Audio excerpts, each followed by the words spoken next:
Selamat datang di channel Cerita Cinta. Channelnya cerita cinta romantis. Sebelum lanjut, mohon dukungannya dengan like dan subscribe dulu. Gairah dan Pelarian Cinta, bagian 53. Praang. Sekar bangkit, dan melempar gelas itu di hadapan Virgos. Untung saja Virgos masih bisa menghindar, sehingga gelas itu tidak mengenainya yang meluncur deras pecah di lantai. Apa ini yang dinamakan sahabat sejati? Begini balasanmu pada orang yang telah mengangkat derajatmu? Dikasih susu kau balas racun, puas kau jika melihat kami terpuruk? Kau tidak lebih baik daripada merpati peliharaanku. Sekar meluapkan amarahnya, jari telunjuknya menunjuk ke wajah Virgos. Sorot matanya tajam, menyiratkan kemarahan yang meledak-ledak. Jika pertemuan ini bukan atas inisiatif Adit, udah gua gampar si Virgos. Enak banget dia, mau lepas tanggung jawabnya. Gerutu Sekar dalam hatinya. Sementara itu, Virgos hanya menundukkan kepala. Dia tidak berani mengucapkan sepatah kata pun. Adit yang sedari tadi berusaha untuk menjadi penengah, sempat bingung untuk bersikap. Namun ia sadar, jika masalah ini tidak segera ditengahi, akan menjadi pusat perhatian orang-orang yang berada di restoran itu. Dan benar saja apa yang ada dalam pikiran Adit. Dia melihat orang-orang yang berada di restoran ini sedang berbisik-bisik, sambil melihat ke arah meja tempat mereka berada. Orang-orang itu sepertinya sedang membicarakan tentang pertengkaran yang barusan terjadi. Bahkan seorang manajer restoran pun nampak bergegas menghampiri meja mereka. Pria parubaya berpakaian setelan jas berwarna hitam, kini sudah berada di hadapan Sekar, Virgos, dan Adit. Mohon maaf, Bapak dan Ibu. Kami tidak bermaksud untuk mencampuri urusan kalian. Tapi melihat kejadian ini, kami mohon pengertiannya. Untuk tidak membuat keributan di restoran ini, demi kenyamanan pengunjung yang lain. Jika Bapak dan Ibu tidak bisa mematuhi peraturan kami, saya persilahkan untuk segera menyelesaikan bilnya dan meninggalkan restoran ini. Ujar manajer restoran itu dengan tegas. Hei, siapa suruh kamu ngomong? Sekar menjawab dengan suara lantang. Amarahnya makin tersulut mendengar perkataan pria itu. Restoran ini bisa saya beli sekarang juga. Siapa pemiliknya? Bilang sama saya sekarang. Melihat kericuhan itu, Adit segera bangkit dan berusaha menenangkan Sekar. Sambil ia memberi kode pada pria berjas itu, untuk tidak melayani perkataan Sekar, dan segera menjauh dari sana. Mam, minum dulu ya. Biar Mama tenang. Ucap Adit dengan suara lembut, sambil menyerahkan gelas air minumnya pada Sekar, disertai senyum yang ikhlas. Cara Adit ini persis seperti Mas Pram. Dia bisa membuatku tenang, dan bisa kembali menurunkan emosiku yang meledak-ledak. Gumam Sekar kagum. Nampak Sekar seperti sedang bergumam dan dari bibirnya terucap kalimat yang sayup-sayup, terdengar oleh Adit. Astagfirullahaladzim. Terlihat Sekar menarik nafas panjang berkali-kali, untuk kembali meredakan amarahnya yang meledak-ledak. Lalu ia meminum air yang diberikan oleh Adit, hingga air di dalam gelas tersebut ludes tak bersisa. Boleh Adit bicara, Mam? Yuk kita ngobrolinnya dengan kepala dingin. Ujar Adit, ketika dilihatnya Sekar udah mulai tenang, dan kembali duduk di tempatnya. Sekar menganggukkan kepalanya. Adit pun mulai berbicara. Mam, maaf kalau Adit lancang. Adit memposisikan diri sebagai anak menantu Mama.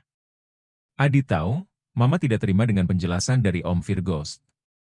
Mama pasti kecewa dan marah dengan kejadian ini, begitupun dengan Adit. Adit kaget sekaligus kecewa dengan Om Virgos, yang telah diberi kepercayaan penuh sama Papa. Tetapi tidak bisa menjaga kepercayaan Papa. Namun, di sini kita mau mencari solusi untuk mengatasi masalah ini. Kita mesti bicara dengan kepala dingin. Kalau Mama percaya sama Adit, biar masalah ini Adit yang urus, bersama Om Virgos. Menurut keterangan Om Virgos, Kucia itu ternyata adik kandungnya Ibtu Raisi. Mama ingat nggak dengan Ibtu Raisi? Gumam Sekar berpikir sejenak, lalu berkata. Kanit Reskrim Polsek Basudil yang jadi tersangka dalam kecelakaan Prima. Iya, Mam. Sahut Adit cepat, lalu kembali melanjutkan perkataannya. Menurut Adit, Kucia ini punya motif balas dendam pada keluarga besar Pramudia. Karena menyebabkan kakaknya Ibtu Raisi di penjara. Caranya, dia akan mengambil alih perusahaan papa, dengan cara menjebak Om Virgos. Nampak Sekar terperanjat, mendengar penjelasan Adit barusan. Ia seakan tak percaya, orang kepercayaannya malah ingin menghancurkan perusahaan suaminya. Tapi Mama jangan emosi dulu. Perusahaan papa, secara hukum masih milik papa, tidak semudah itu membalik nama sebuah perusahaan PT, Persero. Tentunya harus melalui mekanisme RUPS, Rapat Umum Pemegang Saham. Komisaris dan Dewan Direksi, yang bisa memutuskan hal tersebut. Adit kembali berbicara, untuk menenangkan hati Sekar, yang kini nampak sudah tenang. Iya, Dit. Maafin Mama ya, tadi terbawa emosi. Mas Virgos, maafin Sekar ya, tadi telah kasar bicara sama kamu, Mas. Sekar berkata lirih dengan penuh penyesalan. Iya, Mbak Q, gapak-pak, sahut Virgos. Terlihat wajahnya mulai bisa tersenyum kembali, setelah melihat Sekar emosinya sudah mereda. Aku juga minta maaf, karena masalah ini membuat perusahaan Mas Pram jadi bermasalah. Tapi aku janji Mbak Q, untuk memperbaiki kesalahanku. Perusahaan Mas Pram, aku pastikan akan kembali seperti sedia kala. Tentunya dengan bantuan Adit. Dia punya rencana yang bagus, untuk kembali merebut perusahaan dari tangan Kuciah. Dan menyeret Kuciah ke jeruji besi. Adit pun lalu menjelaskan rencananya pada Sekar. Sekar tampak tersenyum, dia kembali teringat sama sosok lelaki di hadapannya kini, yang dulu pernah ia sepelekan. Mama Sekar. Seruan Adit, membuat Sekar jadi tersadar dari lamunannya. Tentang peristiwa beberapa tahun silam. Nampak Sekar menghela nafas panjang sejenak, sebelum akhirnya ia bersuara. Jujur, Dit. Mama bersyukur mendapatkan menantu sebaik kamu. Pantesan saja cinta melunak hatinya, karena hatimu penuh dengan ketulusan. Itu terlihat dari sorot matamu, sikap dan perkataanmu. Semuanya tidak dibuat-buat, semuanya tulus dari hati. Makasih ya, Dit. Kamu benar-benar membuat Mama bangga, sekaligus menyadarkan Mama. Atas kesalahan Mama, dalam mendidik cinta. Mama Sekar bukan sekedar mertua bagi Adit, tetapi sudah Adit anggap seperti ibu kandung Adit sendiri. Adit akan selalu hormat dan sayang pada Mama, seperti sayang dan hormatnya anak kepada ibunya. Mama jangan sungkan-sungkan, menegur dan menasehati Adit jika Adit salah. Baik dalam berbicara ataupun bersikap, karena itu adalah bentuk kasih sayang ibu pada anaknya. Sebuah senyuman tulus dari bibir Adit, sebagai ekspresi bahagia. Senyuman kebahagiaan, karena perjuangannya selama ini untuk menyayangi cinta, dengan tulus dan penuh perhatian, kini membuahkan hasilnya. Bahkan bisa melunakkan hati Mama Sekar, yang terkenal keras dan tegas. Kini Adit bisa diterima secara baik oleh Sekar, sebagai anak menantunya. Semua itu tak lepas dari petuah Pramudia, yang memberikan nasihatnya pada Adit. Untuk bersikap tenang, jika berbicara dengan Mama Sekar. Dan berbicara dengan lembut, jika ingin membantah atau memberikan masukan. Sekar pun nampak tersenyum bahagia, ia hanya menganggukkan kepalanya.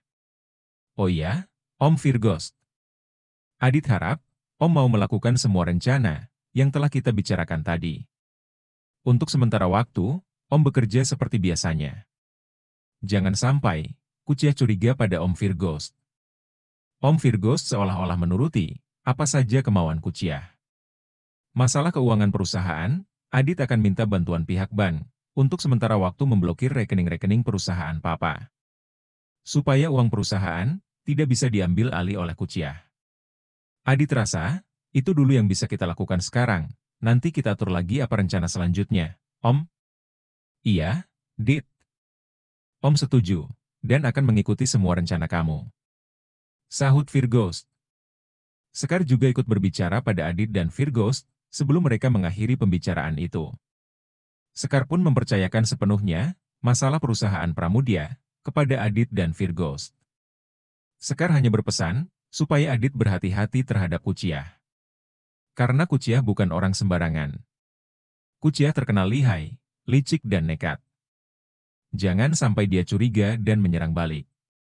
Adit dan Virgos mengiyakan perkataan Sekar, untuk bersikap waspada dan hati-hati dengan Kuciah. Keduanya akan berusaha secepatnya menuntaskan permasalahan ini dengan sebaik mungkin. Sebelum menuju ke kasir, Adit terlebih dulu menemui manajer restoran itu. Adit mewakili Sekar dan Virgos meminta maaf atas keributan yang sempat terjadi beberapa saat lalu pada sang manajer restoran. Manajer restoran itu menyambut baik niat baik Adit. Dia pun memaafkan dan tidak memperpanjang masalah ini. Hanya saja, meminta pembayaran ganti rugi sebuah gelas yang pecah tersebut. Adit pun menyetujui untuk membayar ganti rugi yang diminta oleh manajer restoran itu. Lalu segera pergi ke kasir untuk menyelesaikan pembayaran dan ganti rugi itu. Mereka bertiga keluar dari restoran itu. Virgos kemudian pamit pada Sekar dan Adit untuk kembali ke Jakarta. Dia bukannya tidak mau menemui Pramudia, tetapi menghindari konflik baru dengan sahabatnya. Dan meminta disampaikan salamnya untuk sahabatnya itu. Setelah mobil Virgos berlalu, Adit berniat mengantarkan Mama Sekar ke rumah sakit, yang posisinya terletak di seberang jalan. Saat sudah sampai di depan gerbang rumah sakit, tiba-tiba HP Adit berbunyi. Adit segera mengambil HP-nya, ternyata ada sebuah pesan WA yang masuk ke HP-nya. "Dit, kalau mau besuk Papa, kamar VIP nomor 1 lantai 2. Begitulah isi pesan tersebut yang dikirim Hartono. "Gimana menyampaikan berita ini ke Mama Sekar ya?" gumam Adit, setelah membaca pesan WA dari kakak iparnya itu. Adit takut, Mama Sekar syok mendengar berita ini. Apa sebaiknya aku minta Jelita saja untuk memberitahukan pada mamanya? Ekspresi Adit yang nampak bingung terlihat oleh Sekar. Dia pun bertanya pada menantunya tersebut. "Ada masalah apa, Dit? Kok kamu terlihat bingung gitu?" Adit terdengar bergumam sejenak, nampak ada kekhawatiran dari ekspresinya. "Bilang saja sama Mama, nggak usah takut dan ragu, katakan saja," sambung Sekar, yang melihat ada keraguan dari sikap Adit. "Maafkan Adit sebelumnya, Mam.